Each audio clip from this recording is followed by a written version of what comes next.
It's Falcons Hate Week, Saints fans. The 2 weeks of the year where all of us can get a little bit extra pissed off, wake up a little extra fired up, because it's time to take down the baby brothers out in Atlanta. So let's go bend another goalpost. Let's have Shy Tuttle stiff arm their quarterback again, which he's on the team, so he's not on the Saints anymore, but whatever, that's neither here nor there.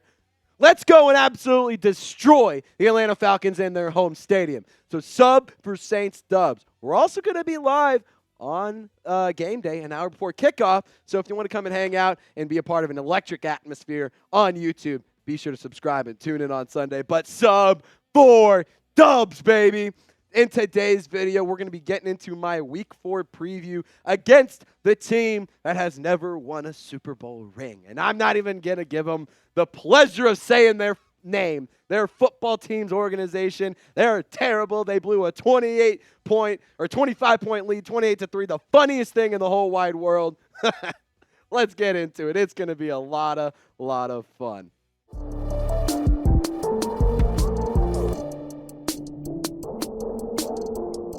NFL Week 4 is almost here, and it's time to take on the team that can't win a Super Bowl or win a meaningful football game.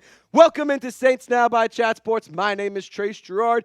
As you see right here, the lines are actually favoring Atlanta by 1 point as the home team. Now, interesting thing, in my opinion, and kind of what I've always believed, is when you're the home team, you always get about 3 points on the spread. So it's kind of a pick-me, or a pick-em. Pick-me. What am I saying? It's a pick-em, and I got the New Orleans Saints. All right. Let's get you guys caught up on what happened with both squads in Week 3. In case you guys just missed the game or have been living under a rock, the New Orleans Saints did lose in a very just ugly game against the Philadelphia Eagles with a final score of 15-12. Long story short, the offense just could not get a groove. The Eagles' pass rush was really, really good. They were in Derek Carr's face a lot, put him in a lot of pressure. A lot of balls batted down at the line of scrimmage, giggity. I will say this.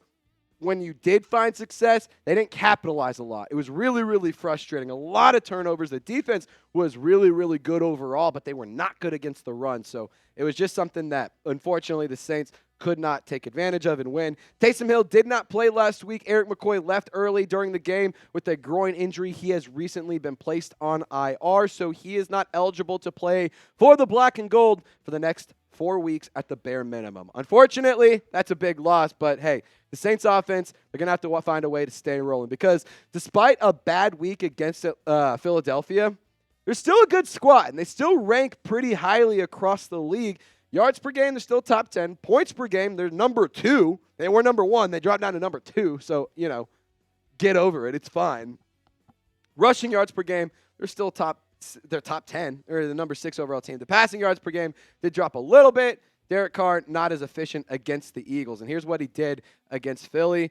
14-25. He had a passer rating, of 69.1. 1 touchdown, and that interception came at the very end of the game to Reed Blankenship to kind of finish off the game on that could have been winning drive. Unfortunately, Carr could not execute. Again, he was under a lot of pressure. The offensive line just did not adapt. Klint Kubiak had no adjustments after Erik McCoy was out. And to be quite honest, this is one of those weeks the team has to bounce back. You have absolutely no choice but to go into this game and come out with a win. That's just plain and simple. The New Orleans Saints cannot afford to go in there, mosey around, play a little slow, try and kind of get things figured out, and then midway through the third quarter start firing on all cylinders. Nope. It's not what we're doing. It's not what we have done all season, for the record. And we're not going to start now.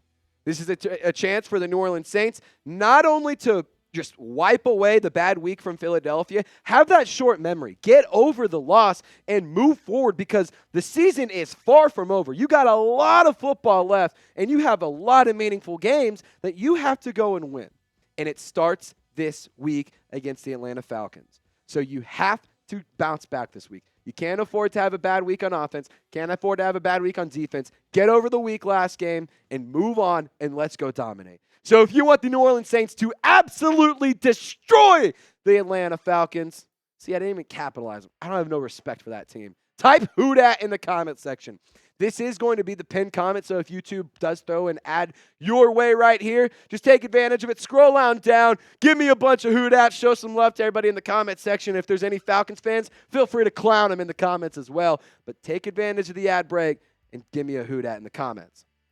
Now, for Atlanta, they actually had a pretty impressive showing against Kansas City on Sunday Night Football. And I will say this, the defense at times was not great, but they were also able to give a lot of problems to Patrick Mahomes. Justin Simmons was able to get another interception. You know, he played in Denver, would play Patrick Mahomes twice a year, got the better of him again the first time he got on a new squad.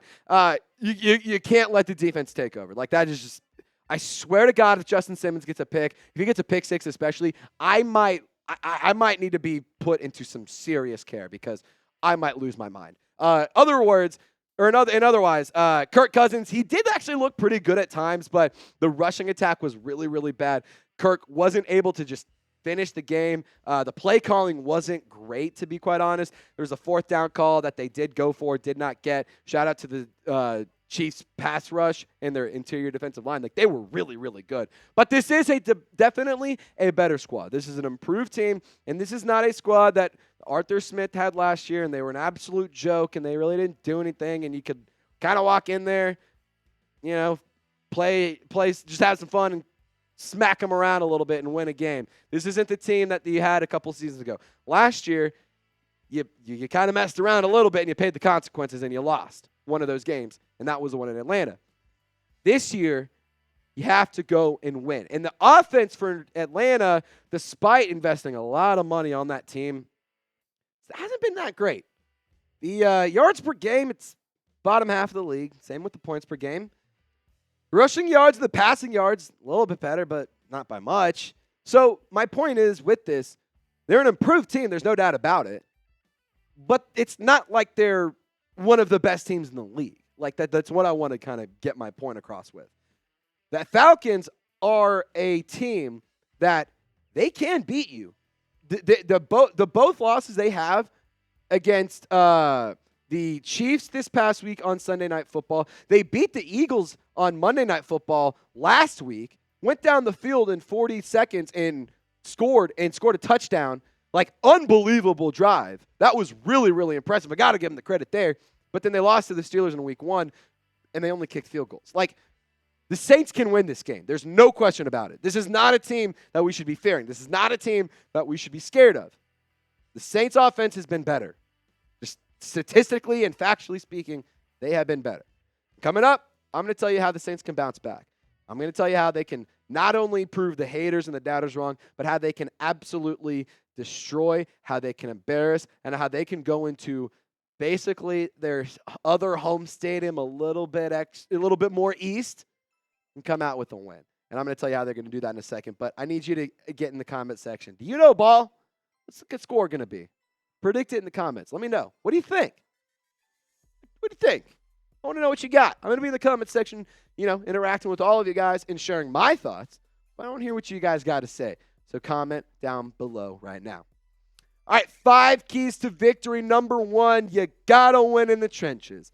And it's kind of a good news, bad news thing here right now. So for the Atlanta Falcons, they're a little bit banged up, but so are the Saints. Both teams' O-lines could be a lot healthier. I'm just going to keep it real with you guys. And to be honest, I'm not going to be that guy. I'm not sitting here saying, hold on, let me rephrase. I'm not going to sit here and say to celebrate an injury because that is not okay. I'm not cool with that. But what I am going to say is when you have some very talented offensive linemen that are going to be out due to injury, you have the opportunity to take advantage of that situation. So I'm not sitting here saying we should be like, oh, thank God that Drew Dalman and Caleb McGarry are hurt. But I will say this, since they're more than likely not going to play. Drew Dalman definitely not, but Caleb McGarry more than likely not going to play. You have the opportunity to exploit a hole on the other squad. Now, Eric McCoy, it's not like you're in a much better situation. Your center, up to this point, has been the best center in the league. He has been, according to PFF. That's what they say.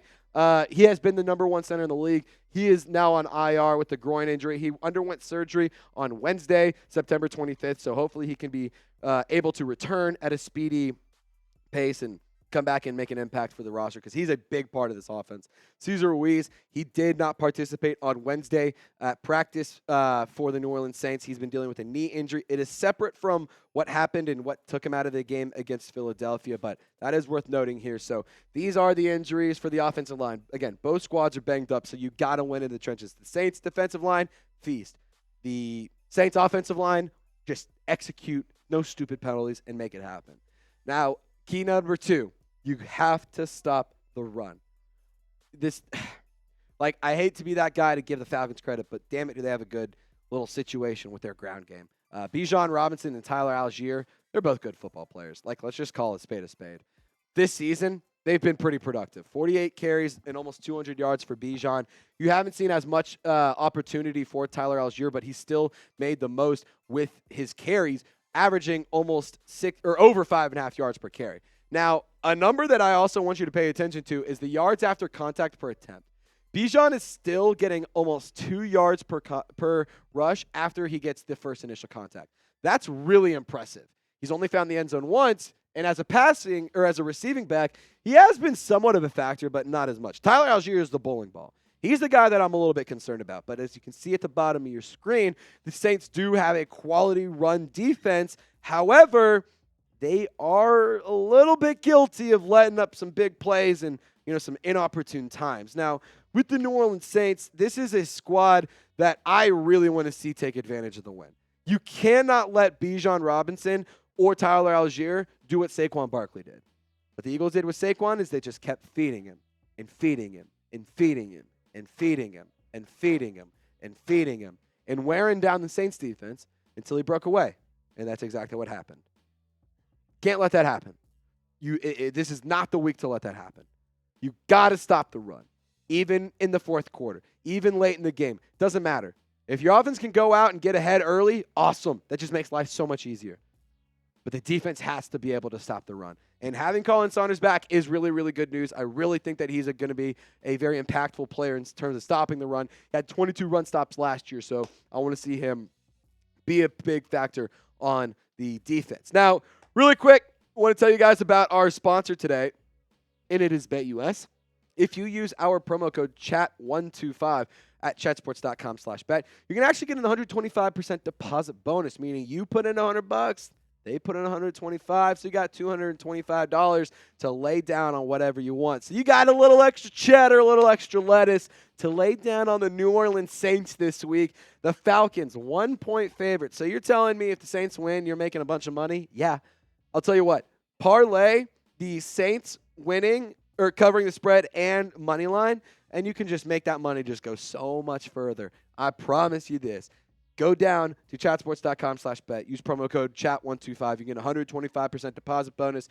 Again, you put in $100, they put in $125. You have $225 to play whatever you want. College sports, NBA, MLB, NFL, whatever you want. You can bet today with BetUS. So key to victory number 3, establish your run. So a big one is stopping the Falcons with their rushing attack, but also, damn it, you got to get your running game going because you didn't do it against Philadelphia. And a big part of that was because you didn't have Taysom Hill. And having number 7 back in the fold is going to be big. Now, this week, you have to get in your bag.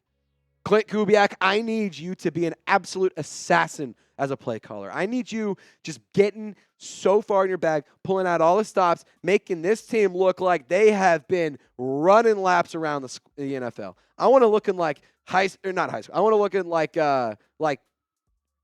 what's the backyard football. I want to looking like schoolyard football at the park, having some fun, getting a little crazy with it. Prove that this offense wasn't a fluke in those first 2 weeks. Proof that actually week 3 was the fluke. If you can put up another 40 bomb here, goodness gracious, people are going to still respect the Saints offense. I still believe that the Eagles were just a quality team, and you lost to a quality team, but you got to get the run game going. And we know what happens when you don't. They didn't get it going, and the Saints played like absolute shit in terms of offensive play. Now, key number 4, do not let Kirk Cousins cook. God bless America. Do not let this Kirko Chains, Perk Thuggins, whatever, do not let him become a factor because he has been good. Just calling a fact, he has been pretty solid. A little bit of a bad decision maker in terms of the interception. Some of those have been because of bobbled, passes or whatnot. Derek Carr does have a better touchdown to interception rating and a higher passer rating and a higher completion percentage. That all being said, actually it might not be the higher passer rating. Anyway, long story short, Kirk Cousins has been good. And I've always said that Kirk and Derek are just kind of just the same quarterback, just different teams basically. But the Falcons do have some playmakers on offense. Kyle Pitts, shout out to Kirk. Finally took them investing $180 or $150 million guaranteed or whatever it was to get a player to make Kyle Pitts worth that first round pick. Shout out to him. 8 catches, over 100 yards, and a touchdown. Ray-Ray McCloud has been a really big factor on the offense. He hasn't found the end zone yet, but I do expect him to be a key factor as a big, speedy threat and a deep threat. Drake London, I can't sit here and say that he has been absolutely phenomenal, but he has been good. He hasn't been bad, but he's been pretty good. 14 catches, 136 yards. He's found the end zone twice, and he's been clutch in some key moments for the Falcons, so that's something I'm really worried about. But Darnell Mooney does lead the Falcons in passing. He's a player that is going to need to be locked down. I want to see Alontae Taylor, Paulson Adebo, and Marshon Lattimore eat Darnell Mooney and Drake London's lunch money all 4 quarters. Now, here's something that I got to talk about, and this is going to be a little bit more of a venting session. Get the ball to Olave, Shaheed, and A.T. Perry. So Olave and Shaheed, obvious reasons. I want to talk about them in a second. But what in the hell is going on with not playing A.T. Perry? This guy was so good. This player was so talented in 2023. Look at that. 20.5 yards per catch. Every time you threw the ball his way, he was making a play. Or at least he was trying, and he was close to making one. And every time he caught the ball, it was a highlight reel catch. Why has he not been a factor? Why has he not been in? There has been discussion that it's because he isn't as good of a but as good as a blocker. I can get that, whatever. But the fact that he is a productive, he's been good. Why would you not have him on the roster? Why would you not have him active on game day? Get him on the field. 6'5", 205 pounds. My God, you're in the red zone. Just, hey, A.T. Perry, you got to be up there somewhere, right? F it, Perry down there somewhere kind of deal.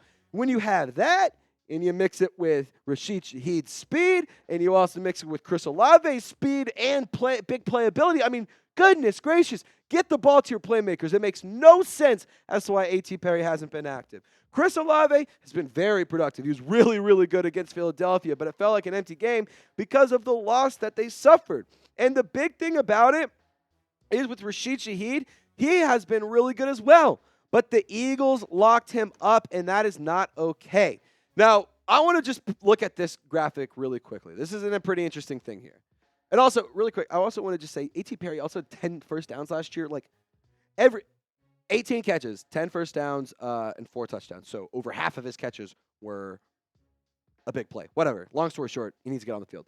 So this is a pretty cool graphic. This is how well wide receivers have separated on all routes and their play at catch point, right here, and then the yards after the catch. I missed again. But you see that name right there? You see who that is? That's Chris Olave. So you're telling me that Chris Olave is the best wide receiver as a route runner in the league right now. The most separation on all routes. At the catch point, he's been good. Yards after catch, he's been good. Get Chris Olave the ball. There's literally no reason not to. This is my point. He has been good. Give him opportunities. Get him the chance to make a play. And the other thing about it, I forgot to say this with Taysom Hill and Alvin Kamara with the rushing attack. Tex, if we could just go full screen really quick, or pull up that picture of Alvin Kamara and Taysom Hill. I'm just kind of getting off the rails here. I just want to rant.